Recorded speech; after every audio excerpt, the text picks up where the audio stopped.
this is Alex, and you're watching Cruise Blog TV. Thanks for joining us today. Right now I'm on board the Carnival Spirit. This is our last day of the cruise, and one of the things that I wanted to kind of point out, because it was nice to actually have on this ship, was a little bit about the technology that's available. None of us can be too in touch. Even when we go on vacation, we want to Facebook our friends. We want to let everyone know how the vacation's going. You want to keep up with the kids if you left them behind, or check on the dog, make sure it's getting fed, whatever it is. But we of course have different ways of technology of doing that. And fortunately, Carnival has been kind enough, and they see a revenue stream there too, to allow you to stay in touch. And so the two things that they have available to us are, one, for the cell phones, they have cellular at sea. And the cellular at sea basically allows you to use international roaming charges to call back home. So whatever your international roaming charge rates would be for your cell phone, that's what you're going to find showing up on your cellular bill. And that includes not only phone calls, but also text messaging and data rates coming across your cell phone. So be aware of that.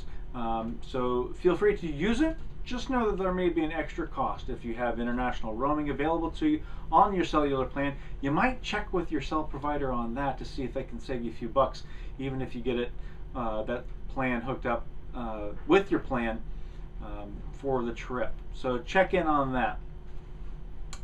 The other service that's available to you is the internet connection. Now, some ships have it from head to toe, from bow to stern. The Spirit has hotspots on it. There are hotspots, one at the Internet Cafe, which in this case happens to be at the Chippendales Library. No need of getting hot and bothered. It's named after the cabinet maker, not the dancers. But in there they have an internet hotspot, and all public lounges are also hotspots. And even today I found, while I was watching some of the presentations in the main theater where all the shows are held, I was able to actually keep up on some news through the internet as well. Now there's a couple of payment plans that they have available for that, for your internet connectivity. The first is a 75-cent a minute, and that's just anytime pay as you go type of plan.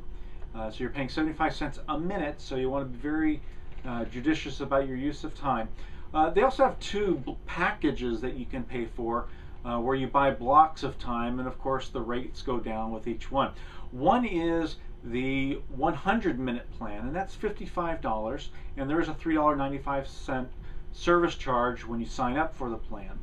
And then the one that I actually got was the 250-minute plan, which cost $100. So your difference in cost there is 75 cents for the pay-as-you-go, 55 cents a minute for the middle plan, the first block that you can buy, or you can get it down as low as 40 cents a minute with the big chunk. Another key plan is if you think that you might be using a lot of internet time while you're on board the ship, sign up early. I signed up the very first day that I was on the ship, and I actually got an extra 20 minutes as a bonus for signing up that early. I ended up using all that, so the 270 minutes plus an additional 100 minutes as I was conducting business with our business back in Arizona. So it was very useful to have that available to me. If you're going to be doing just simple Facebooking, depending on the amount of that you spend online, you might be well suited just to get the 100 minutes for the $55. I suggest that because once you start doing the math, if you're going to spend an hour online throughout the time of your cruise, the 75 cents a minute is going to eat that up real quick, so you might as well get almost twice that amount of time, or the same amount of time for half the cost through the block plans.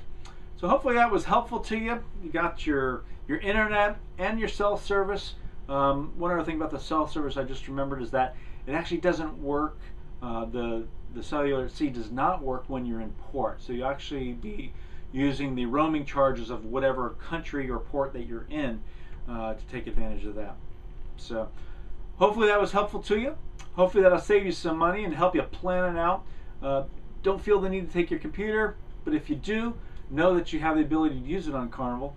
And we wish you happy sailing, and we hope to see you again here on Cruise Blog TV. Thanks.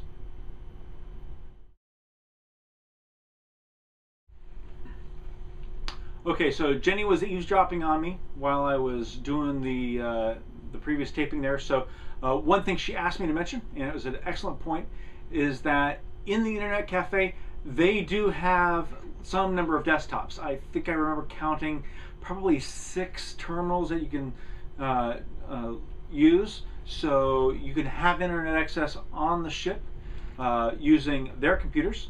It's all Windows based. And at the same rates and fees, so there's no additional rental that you have to have for that. So it's a typical internet cafe there. So there you go, and we'll see you later.